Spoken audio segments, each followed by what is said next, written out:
Welcome to episode 2 of the Saunders story. Dave Saunders and his Saunders ST-27 concept. Dave Saunders was recruited by Avro Aircraft Canada in 1955 and emigrated to Canada to work on the RCAF Avro Aero fighter jet project. Dave Saunders was born in Great Britain on December 31st, 1933, and grew up in Barnsley, Yorkshire. Barnsley is located in central England, 100 kilometers east of Liverpool. The main industry in Barnsley was coal mining, and the population in 1933 was around 35,000 people.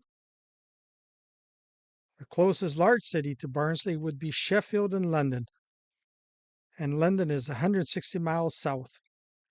When Dave Saunders was 16 years old, the family moved to Barnet, a borough located on the north side of London. In 1950, when Dave Saunders was 17 years old, Dave was awarded an entrance scholarship as an apprentice student to the large and famous aircraft manufacturer, de Havilland Aircraft Company. Dave would train to be an aeronautical engineer. De Havilland Aircraft Company came into operation in 1920. De Havilland became a major British aircraft manufacturing firm producing iconic aircraft such as the de Havilland Tiger Moth and the legendary World War II fighter bomber, the de Havilland Mosquito. After World War II, the de Havilland Aircraft focused their attention on the manufacturing commercial transport aircraft. Before World War II, British aviation firms were the world leaders in international air travel transport and in manufacturing transport aircraft. World War II would see these British aviation firms shift their focus to producing military aircraft. During the war in 1942, the British government set up the Brabazon Committee to study the needs of post-war air transport in the British Empire and determine how the British would maintain their lead in air transport manufacturing that they had prior to the war starting. The Brabazon Committee recommended 5 new aircraft types following the end of World War II. The types were a Type 1, a large luxurious aircraft to reach New York nonstop via the North Atlantic. Type 2, a replacement for the de Havilland Rapide and the Douglas DC-3 on European routes. Type 3, a 4-engine medium-range land plane for the British Empire multi-hop routes. Type 4, a jet-powered transport aircraft of 100 seats. Type 5, a passenger aircraft to serve as a feeder liner. World War II was in full swing in 1944 when de Havilland Aircraft Company started design work on the twin-engine de Havilland DH-104 Dove passenger aircraft to meet the requirements of the Brabazon Committee's Type 5 requirement feeder aircraft. The Dove prototype first flew on September 25, 1945, and over 600 Doves were built during the production life of this aircraft. The Dove could carry 8 to 11 passengers depending on the seating configuration. After the success of the Dove, de Havilland decided to enlarge the Dove with a larger fuselage, larger wing, and add 2 more Gypsy engines. This new de Havilland aircraft would be called the de Havilland DH-114 Heron. The Heron fuselage was a Dove fuselage lengthened, and the Heron wing used the same outer wing panels as the Dove. Dave Saunders would work on the de Havilland DH-114 Heron during his de Havilland days.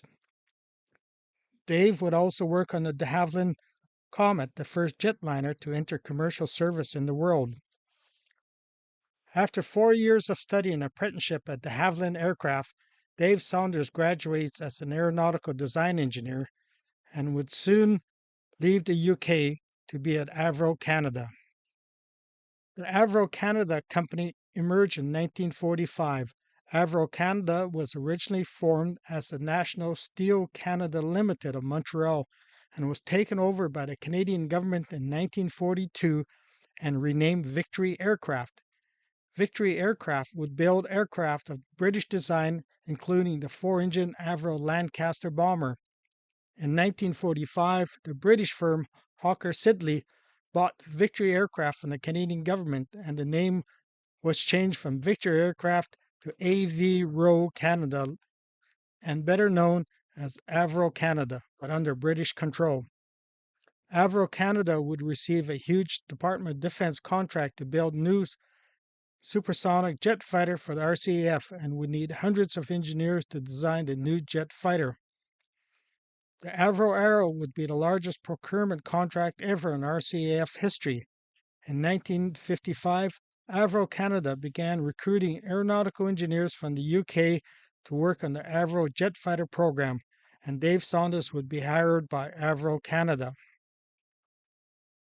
Prior to immigrating to Canada, Dave marries his high school sweetheart Glenda. Dave and Glenda Saunders emigrated to Canada in 1955 and settled down near Mountain, Ontario, just outside of Toronto, and Dave begins work at Avro Canada. In his off time at the local pub, Dave Saunders meets pilots from number 400 RCAF City of Toronto Reserve Squadron. Dave remarks how he would just love to fly the RCAF F-86 Sabre jet fighter, which number 400 Squadron is flying. The 400 Squadron brass would overlook Dave's married status, and Dave Saunders would join RCAF number 400 Reserve Squadron on October 1956. Dave Saunders would leave Avro Canada in 1958. Dave felt that the Avro Arrow program would eventually falter, and he thought it would be better off to be on his own as an aviation consultant. A few months later, Saunders' private aviation consultant business is not doing well, and Dave and Glenda are expecting the couple's first child. Dave Saunders needs a steady income to support his family. Dave's RCAF number 400 Reserve Squadron buddies encouraged Dave to join the RCAF full-time. In 1959, Dave Saunders joins the regular force RCAF on a 6-year short service commission. A lucky move for Dave Saunders, as a few months later, the federal government cancels the Avro Arrow fighter program, would be remembered as Black Friday in Canadian aviation history. The RCAF would train Dave Saunders as a fighter pilot. Saunders completes his training at Canadian Forces Station Gimli on the Canadair T-33 Silver Star jet trainer. The RCAF posts Dave Saunders to Canadian Forces Station Bagotville, Quebec, where Dave would begin flying the Avro Canada CF-100 all-weather jet interceptor. Saunders spends 2 years as a squadron pilot and was assigned as on a post-maintenance test flight on November 7, 1962 in CF-100 serial number 1874. Misfortune struck. Dave Saunders was piloting and flight officer Norm Gurlden was the navigator. They were at 15,000 feet above sea level doing 400 miles per hour. Part of the post-maintenance test flight requirement was to fly a sharp negative G pushover maneuver to ensure that the CF-100 boost fuel pump feed to the twin-turbo jet engines was operating properly. Saunders shoved the control stick full forward, causing the CF-100 to pitch down abruptly, and then something went terribly wrong. The ejection seats were loose, and the ejection seats slid up the seat rails. The ejection seats had been removed and reinstalled during the maintenance check flight. The ejection seats slid up, the top of the seat struck the canopy and knocked the canopy off. Had the flight helmets of Saunders and Gurlden hit the canopy first, the impact would have broken their necks. Next, the ejection seat drogue chutes fired and pulling the seats further out of the cockpit. Saunders and Gurlden were hanging on for dear life in the open slipstream. The drogue chute on Saunders' ejection seat severed, and this allowed Saunders to remain partially in the CF-100 cockpit. The navigator Norm Gurlden was not as lucky. Gurlden's drogue chute caught the slipstream, and Gurlden, still wrapped in his broken ejection seat, was sucked out of the CF-100 into the clear blue sky. Saunders had a death grip on the control stick and managed to pull his way back into the cockpit and regain control of the jet fighter. Saunders could see in his cockpit rear view mirror that Norm Groden was gone. The back seat was empty. Saunders also felt the restrictiveness in the elevator controls as he turned the CF-100 back to Bagotville and wondered if he could make a safe landing, knowing he had a problem with the elevators. Saunders could not eject from the CF-100 because the ejection seat was loose. Saunders was in a tight spot and had no choice but to try landing, so he flew in a straight-in approach to the main runway and managed to land safely. Saunders taxied back to the maintenance hangar apron and parked the jet and climbed out exhausted. Saunders and the ground crew examined the jet and found that Norm Groden's drogue chute was wrapped around the horizontal stabilizer and elevator, which explained the elevator control restriction. Saunders was lucky to be alive, but what about Norm Groden? What Saunders did not see was that Groden, strapped in his ejection seat, was sucked out of the cockpit violently. While Groden was tumbling through the air, Groden managed to unstrap himself from the ejection seat and deploy his parachute. Descending into the Quebec wilderness, Groden wondered if a search party would come look for him. Did Saunders survive? Did the jet crash? Did Saunders get off a radio message informing the base of their predicament and location?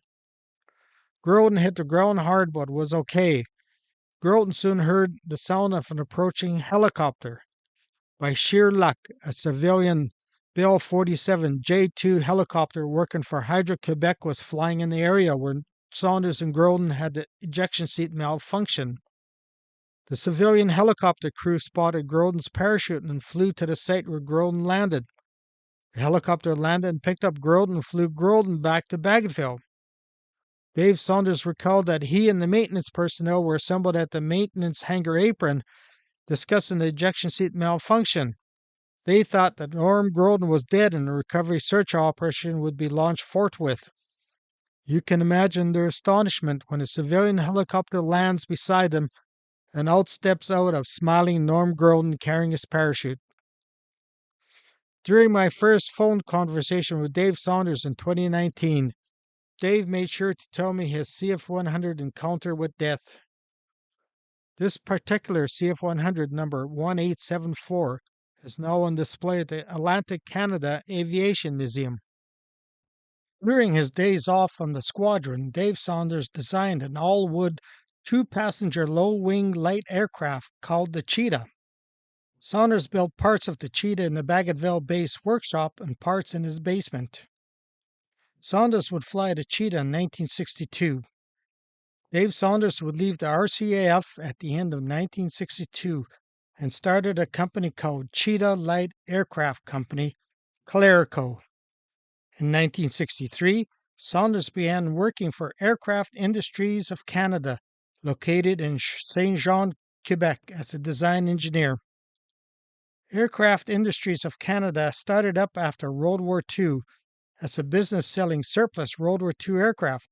The company expanded into the overhaul and aircraft conversion business. Saint Jean, Quebec was located 20 miles east of Montreal. In 1964, Saunders embarked on a 4-passenger Super Cheetah aircraft, an improved all-metal version of the original all-wood Cheetah. Aircraft Industries of Canada and Dave Saunders would build the Super Cheetah, which flew in September 1964. Dave Saunders was unable to find financial support to put the Super Cheetah into production, and the Super Cheetah project died. The prototype Super Cheetah sat at the Saint Jean Airport for many years.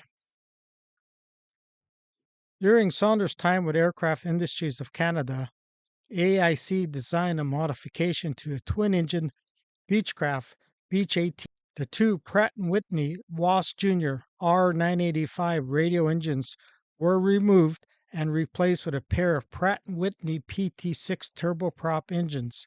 This conversion was done in partnership with D. Howard Company out of San Antonio, Texas. The Montreal-based Pratt & Whitney Canada was originally called United Aircraft of Canada and were the Canadian subsidiary of the huge U.S. aircraft engine manufacturer Pratt & Whitney Aircraft Company. United Aircraft of Canada designed and developed and manufactured the new lightweight turboprop engine called the PT6 with 400 to 500 horsepower and weighing only 250 pounds. The Pratt & Whitney Wass Jr. R85 radial engines on the Beech 18 produced about the same horsepower but weighed 685 pounds each. The Canadian Department of Transport certified the PT6 engine for commercial use in December 1963. Aircraft Industries of Canada named their Beech 18 turboprop conversion the Jobmaster. The Jobmaster would give Dave Saunders insight and experience with turboprop conversions. Only one Beech 18 was converted by Aircraft Industries of Canada to the Jobmaster configuration. In December 1965, Saunders formed a new company, Canadian Heron, based in Montreal, Quebec, doing design and manufacturing work on spar reinforcement kits for the Beechcraft Model 18 aircraft. The wing spars in aging Beech 18 aircraft would corrode and fatigue, resulting in wing failures. Saunders' ingenuity resulted in a simple fix to this problem. The Saunders modification was to reinforce the Beech 18 spar with an external metal strap along the bottom of the wing skin where the spar was located.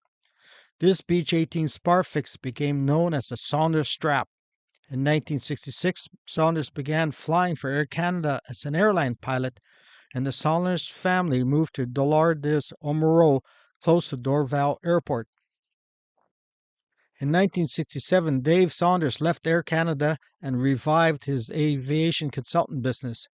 A Saunders client at Quebec Commuter Airline was looking for a new commuter aircraft to add to their fleet and were seriously thinking of buying the Beechcraft 99 commuter aircraft. Dave Saunders was not impressed by the Beech 99. Saunders thought the Beech 99 wing design was weak and the aircraft could only carry 15 passengers at a gross takeoff weight of 10,400 pounds. Saunders had another aircraft in mind that he thought would do a better job for his client, an upgraded, re-engined British de Havilland DH-114 Heron aircraft, an aircraft he had worked on at de Havilland, UK. The 149 Herons that were produced by de Havilland were giving good service to their owners. Saunders figured the Heron could be improved by lengthening the fuselage and replacing the four heavy inline six-cylinder piston engines with turboprop engines. The Ford de Havilland Gypsy Queen 30 inline piston engines each weighed 525 pounds and produced 250 horsepower per engine, so the swap for two PT6 turboprop engines would take 1,000 pounds of weight off the Heron conversion. Back in January 1964, an article in Flight International magazine mentioned a Super Heron. The article quoted the U.S. National Association of Third-Level Airlines saying, "A stretched de Havilland Heron with two turboprop engines could be the answer to short-haul needs of local service and third-level carriers in the USA." With lighter engines and a fuselage stretch, the Super Heron would allow for 4 to 6 more passengers and a gross weight of 13,500 pounds and could carry 21 passengers. The 13,500 pound gross weight would require a change in the air taxi exemption, which limited operators to 12,500 pounds gross weight. This article may have been the impetus for Dave Saunders' Heron conversion. Dave Saunders would add two simple cosmetic changes to his Heron conversion. The nose would be lengthened and the vertical fin profile changed. These two changes, along with the turboprop engines and the stretched fuselage, gave the Saunders ST-27 aircraft a sleek, modern commuter aircraft appearance. Dave Saunders decided to form his own aircraft company to do the Heron conversions. May 10, 1968 saw the incorporation of Saunders Aircraft Corporation Limited in Toronto, Ontario, Canada. The incorporation documents show Dave Saunders, John Gordon Copeland, Walter Henderson Hood listed as directors in the new company. In 1968, demand for commuter aircraft was growing. However, stiff competition was developing in the turboprop commuter aircraft marketplace. De Havilland Canada, located in Downsview, Ontario, test flew their prototype DHC-6 Twin Otter on May 20th, 1965, and their Twin Otter Series 100 production aircraft were coming off the assembly line by 1967. The Twin Otter, initially seen as a bush plane, however, small U.S. airlines started using the Twin Otter as a commuter aircraft. De Havilland Canada, created in 1928, was a subsidiary of the large UK aircraft firm De Havilland Aircraft. In 1963, the huge aviation conglomerate Hawker Siddeley acquired the parent De Havilland Aircraft De Havilland Canada company and became part of the UK Hawker Siddeley Group. Previously, De Havilland Canada had sold 970 DHC-2 Beaver aircraft to the U.S. government, giving De Havilland Canada a solid footing in the USA market.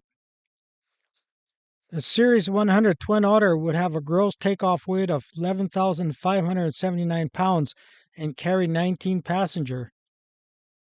The De Havilland Twin Otter Series 100 received its Canadian Department DOT type certificate on July 29, 1966, and the American Federal Aviation Administration FAA type certificate on August 1, 1966. Most countries would issue an aircraft type certificate signifying the airworthiness of a particular aircraft according to its type design. It confirmed that a new type of aircraft intended for production is in compliance with all applicable airworthiness requirements established by the aviation regulations of that country.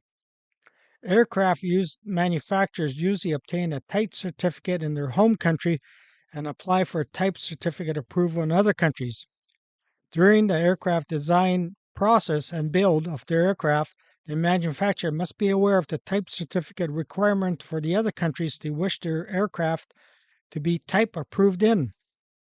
The manufacturers ensure that their aircraft design and type design approval process will meet the requirements of other countries' requirements.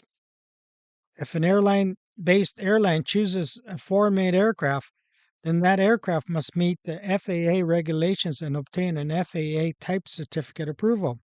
For example, the De Havilland Canada Twin Otter, which was made in Canada, has a Canadian type certificate. Then De Havilland Canada applied for and received a USA FAA type certificate approval so the Twin Otter could fly with a U.S. registered airline. During the same period, Beechcraft Aircraft Corporation, or better known as Beechcraft, was in production with the Beechcraft 99 commuter aircraft, powered by twin Pratt & Whitney PT6 turboprop engines. The same Beechcraft Model 99 that Dave Saunders found unsuitable for his client needs. Beech Aircraft Company was founded in Wichita, Kansas in 1932 by Walter Beech, and by 1960s was the largest aircraft manufacturer of small commercial aircraft in the United States. Beech Model 99 first flew in July of 1966 and received its FAA type certificate on May 2, 1968, and began flying with U.S. Commuter Airlines in 1968. The Beechcraft Model 99 would carry 15 to 17 passengers at a maximum takeoff weight of 10,400 pounds. Beechcraft would produce 68 Model 99s in 1968. Piper Aircraft would design the Piper PA-35 Ponoco 16-seat unpressurized commuter aircraft powered by two Lycoming 475 horsepower piston engines. The prototype Ponoco would maiden on May 13, 1968. However, the Ponoco was found to be underpowered and the Ponoco never entered production. In California, the aeronautical firm Aviation Technical Services, ATS, was working with a Texas entrepreneur, Jack Riley, on a different de Havilland Heron modification project. Jack Riley had made millions in the Texas oil business and now turned his attention to the aviation marketplace. Jack Riley created the Riley Aircraft Corporation in Fort Lauderdale, Florida. Jack Riley had been a USA distributor for de Havilland Aircraft and was familiar with the de Havilland Dove and Heron aircraft. The Riley Heron project would see the stock de Havilland Gypsy Queen 30 engines replaced with the popular American-made, horizontally opposed Lycoming IO40-G1A5 engine.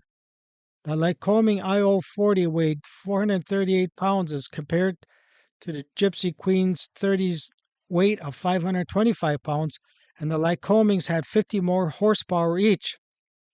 No major changes to the Heron airframe were made. The Lycoming engine manufactured in the USA meant parts and overhaul would be easy to obtain. The Lycoming IO40 was also used on aircraft such as the Piper Navajo, Aero Commander 500, and the Cessna 206. Riley Aircraft Corporation received a FAA supplemental type certificate for their Heron modification on March 3, 1967.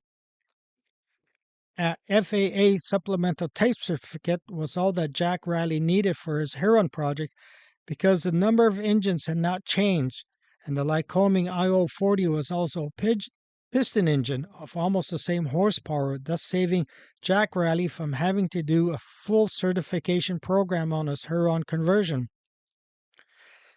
Later, some Riley Heron conversions reused the Continental IO210 piston engine of 285 to 300 horsepower each. Jack Riley would call his Heron project the Riley Turbo Skyliner. In all, about 40 de Havilland Herons had their Gypsy engines replaced with the Lycoming or Continental engines in the Riley Turbo Skyliner project. In Brazil, the Brazilian government Central Technical Agency CTA designed an 8-passenger commuter aircraft with a pair of Pratt & Whitney Canada PT6-20 turboprop engines called the Bandeira 1965. CTA then recognized that a larger 16 to 18 passenger Bandeira was needed. The CTA turned this project over to the newly created state aircraft company, the Embraer Aircraft Company. Embraer would build this larger aircraft and call it the EMB 110 Bandeirte. Although de Havilland Canada and Beechcraft had the production lead in the commuter aircraft market, Dave Saunders felt that his stretched Heron turboprop conversion, the ST-27, had an advantage. The ST-27 could carry more passengers. This has been a KPK Air 18 video creation. Thank you for watching. Like and subscribe for future videos.